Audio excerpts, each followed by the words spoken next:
All right, welcome back to Soccer Matters on ESPN 97.5, as always presented by John Daspit and the Daspit Law Firm. The great rivals of the Houston Dynamo, Sporting Kansas City, single elimination. Doesn't get better than this in Major League Soccer.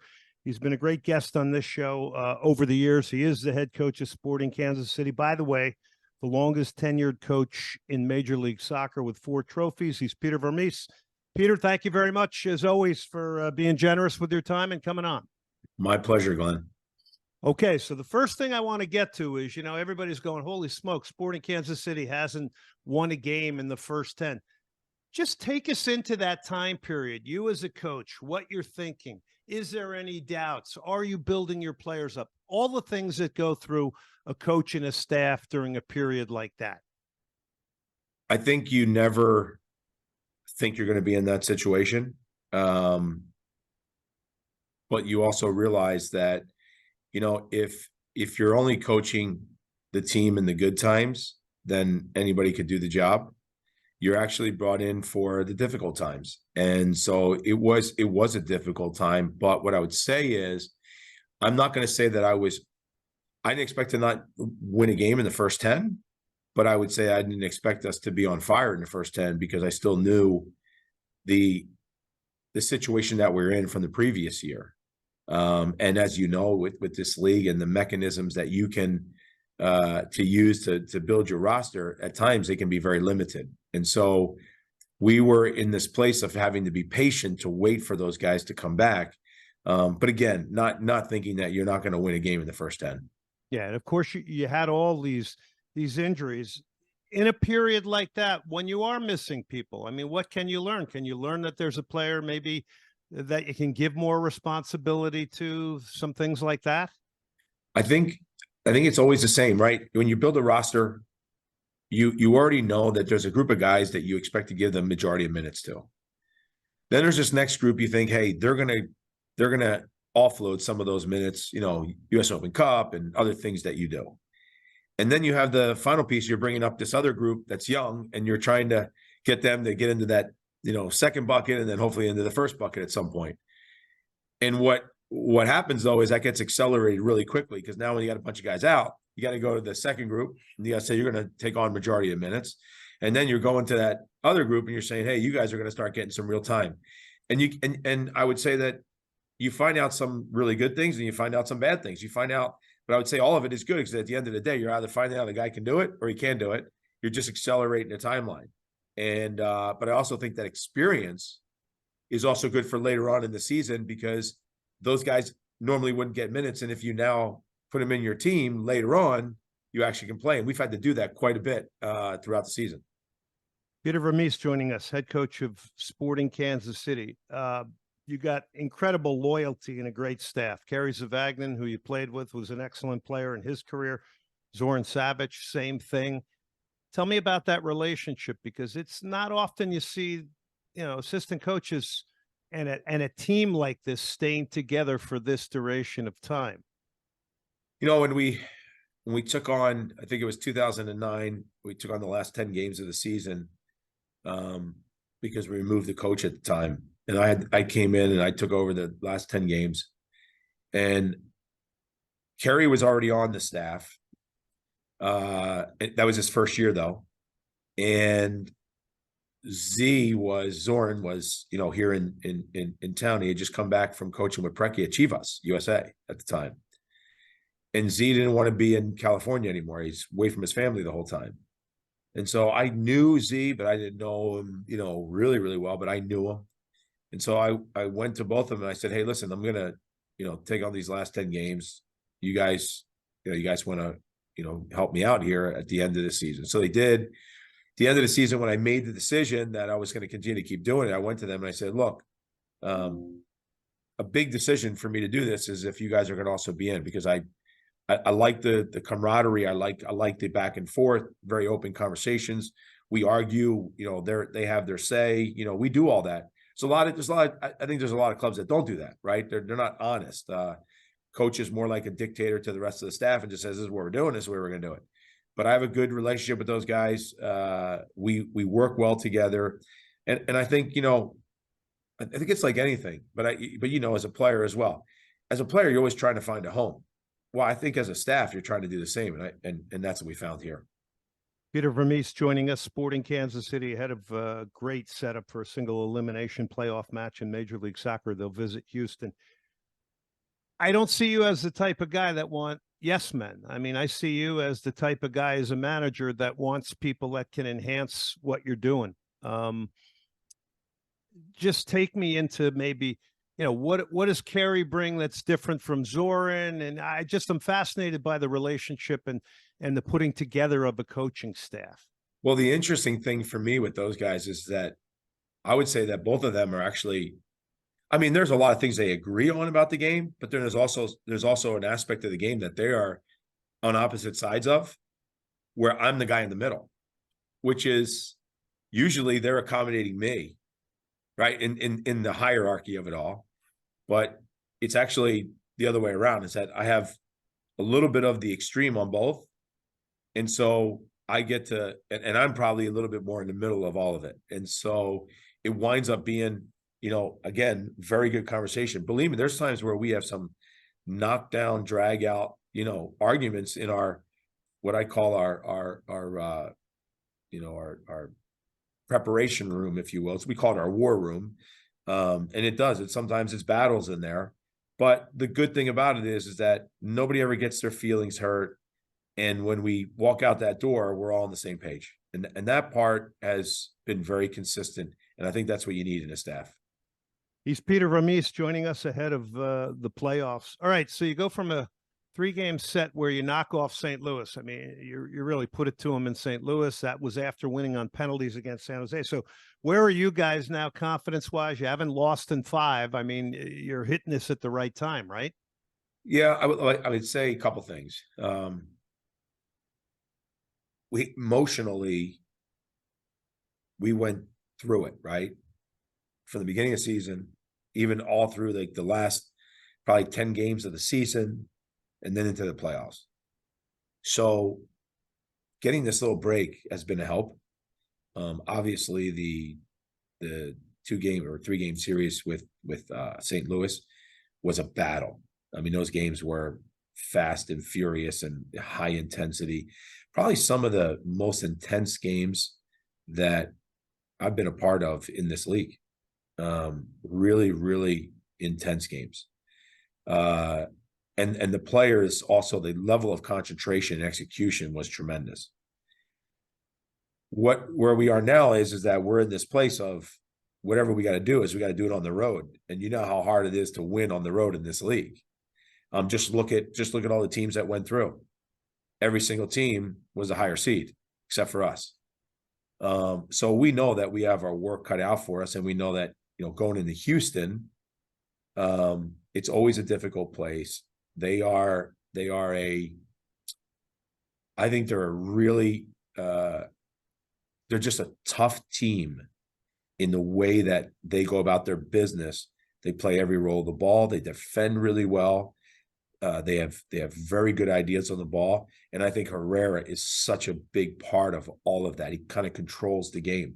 He really uses his experience to sort of set the table for the group. And so we know that it's a huge challenge for us to go there. They're in a really good time and a really good moment. And we're walking in the lion's den, but we got to get prepared for that. And hopefully over the next couple of weeks, we can do that. Just sticking to Hector Herrera, because it's been such a joy to watch him play the game down here, and the influence that he has on all the aspects, all the lines of the team. Do you see anybody else in the league? And maybe this is a bit of a loaded question, but do you see anybody else in the league that has that entire type of influence over a team? And I say that partially because he ends up in all these different areas of the team. So it's natural that you say, okay, yeah, he's influencing, he's coming back to pick the ball up. He's tackling in his own box. It's pretty impressive. He is. I think I'm not sure. I'd have to really sit back and think, which tells you there's not a lot of guys that do what he does. He does have a significant control on the group, and he does it in a very humble way. You can tell. So from a player point of view, I have an incredible amount of respect watching him and seeing what he's done. But as I think you use a great word, he has a great influence on the rest of the group. Peter Vermes joining us. All right, so I'm going to take you into your striker, Alan Polito. You got him healthy finally. You were a striker in your early days before becoming a center back and playing so well at that position as well. Take us a little bit into his intricacies and why this man is such a good striker in your opinion. So you remember the player. You remember Jaime Moreno at DC? Of course. Okay. I always say that Alan has like a very similar intellect, IQ for the game.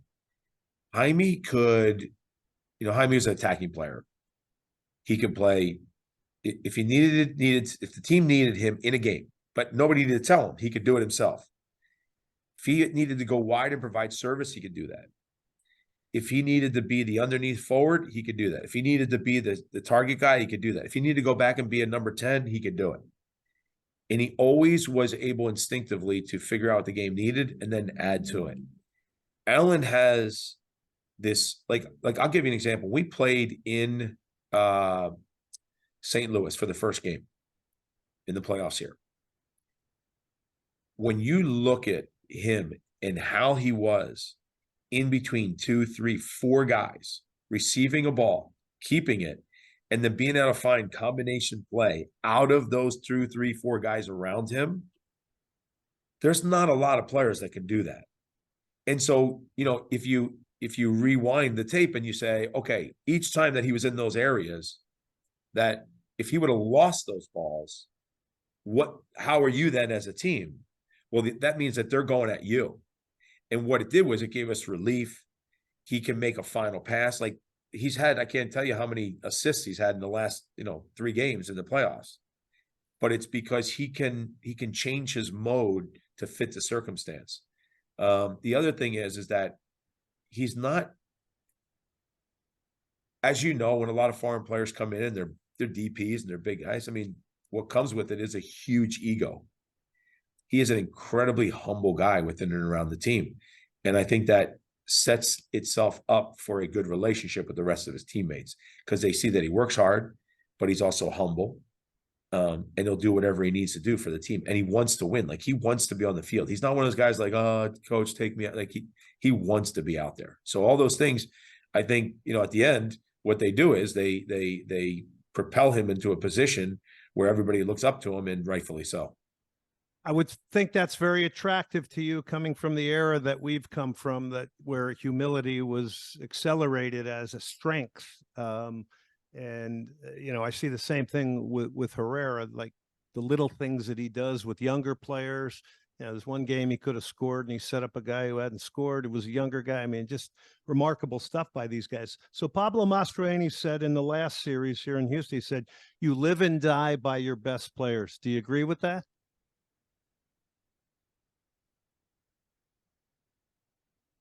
Kind of a tough one. I think when you get to these moments, you expect your best players to be there. I think what you're looking to do is you're looking to at times get some guys to overachieve. I'm not talking about your best players, some of the other guys. They have to have, games. They have to have real games. They have to bring it in these opportunities. And the other is that I think what you also, and I would take it away from players and just say across the board, in these types of games, concentration over the 90 minutes is everything. Yeah. Down here, Peter, I think everybody thinks over the years with the great games of sport in Kansas City, my sense is that everybody believes this is the greatest Houston Dynamo rival. It's surpassed FC Dallas because of the nature of some of the games, the history, the volume of games, the changing of conferences. Is that something you feel too? I think if you go back, you go to 11, 12, 13, our biggest hurdle, I could relate it this way. Like we were please take it all with due respect. Like it was like the Chicago Bulls trying to get over the Detroit team, right? The Pistons. Yeah. Like they couldn't do it, and we had that same issue. And then we finally did it. And that was kind of like, all right, now let's go. And So I think those teams helped mature us. I think those teams made us ready to eventually win because of the toughness of the games that we went through. It's the same thing I would say about what people don't take into consideration. When we didn't win those first 10 games, from that point forward, once we won, which was the game against Seattle in Seattle, every game was a pressure cooker for us because we needed to gain as many points as we possibly could for the rest of the season to try to get ourselves into the playoffs. So my whole objective at that point was, I told the guys, we have to get to Leagues Cup and keep ourselves in striking distance of the playoffs. So once Leagues Cup is over and we make that final push, we got to be in a place where we can actually get into the playoffs. You got to understand, like those games at the very end, I mean, every one of them was a final for us. And so we had to use a lot of guys as well. And a lot of guys have gotten good experience at games that meant something, which was good for our team. I mean, you were walking away from draws on the road, which you might have said, hey, this is a good result going, oh my God, we didn't take 3 points, right? Correct. It was, and imagine also managing the psyche of the team in those situations, because that's where it really was. But that's where I give the guys a lot of credit. They stayed committed. They came to training every day. They worked. They knew we were on a mission, and I commend them for being able to get to where we're at. Peter Vermes, head coach of Sporting Kansas City, longest tenured coach in Major League Soccer. How much of that did you have to do? You know, how much building up of guys? I mean, you know, I guess the general rule is when you're not doing well, you're building people up. When you're doing well, that's when you can push them and hit them more. I mean, how much you're working with people one-on-one discussions? How much of that do you do? Because I don't think the general public realizes.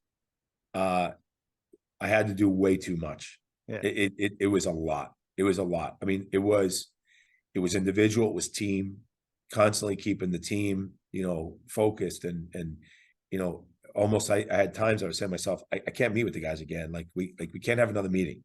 I gotta leave it alone, like that type of thing. And I wouldn't make them, 30-minute meetings. There would be sometimes just talk to the guys for, go in the locker room and we talk like, 5, 6, 7 minutes, but still you're still meeting.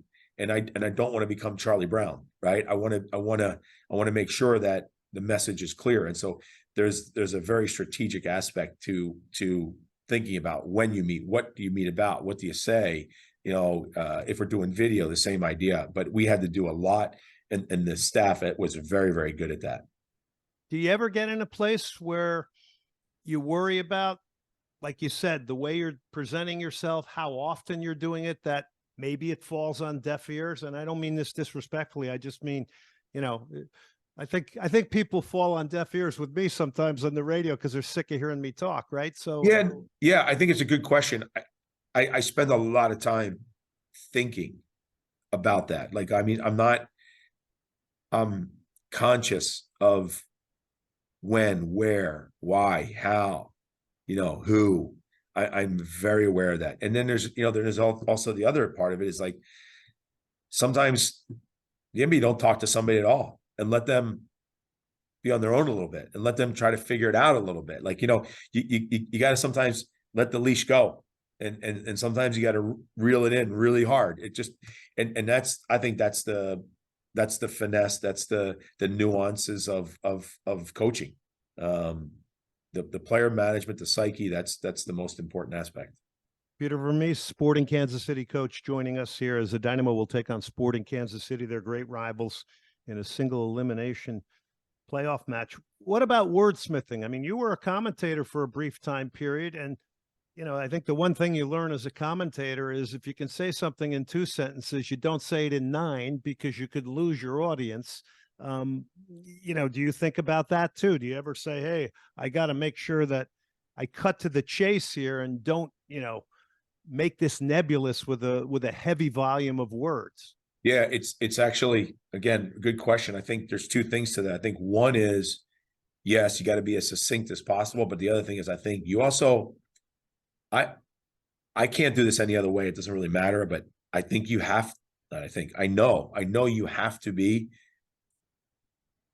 dead bullseye honest. You have to, like, you can't shy away from like when we were 10 games, losing, I was like, guys, we're the only ones that are getting us out of this. Like no team's coming in the playoffs and going to go, we feel really bad for you guys, that you haven't won a game. So here we'll roll over for this game. It's not going to happen. They want to bury us. Like we're the ones that are going to have to get ourselves out of this. And so I think you also have to face the stuff head on, but again, facing it head on and just sort of being stuck in the mud is not good. You have to face it, and you have to have solutions. And I think that's what we did as a staff. Peter, we're going to close this down. We got two more quick ones here. What was the biggest turning point in this season? Was there a point where you just said, okay, I think it's now really off and running?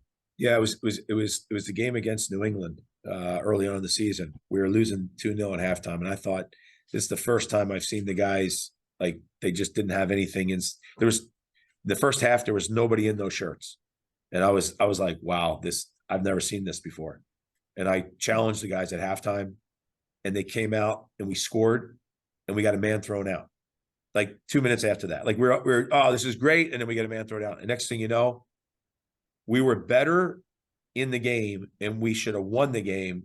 We lost 2-1, but we were better with the man down, and we ran the game, and we had the better chances. And that's when I knew that these guys, they're not giving up. They're here, and that was it. That was a big moment for us.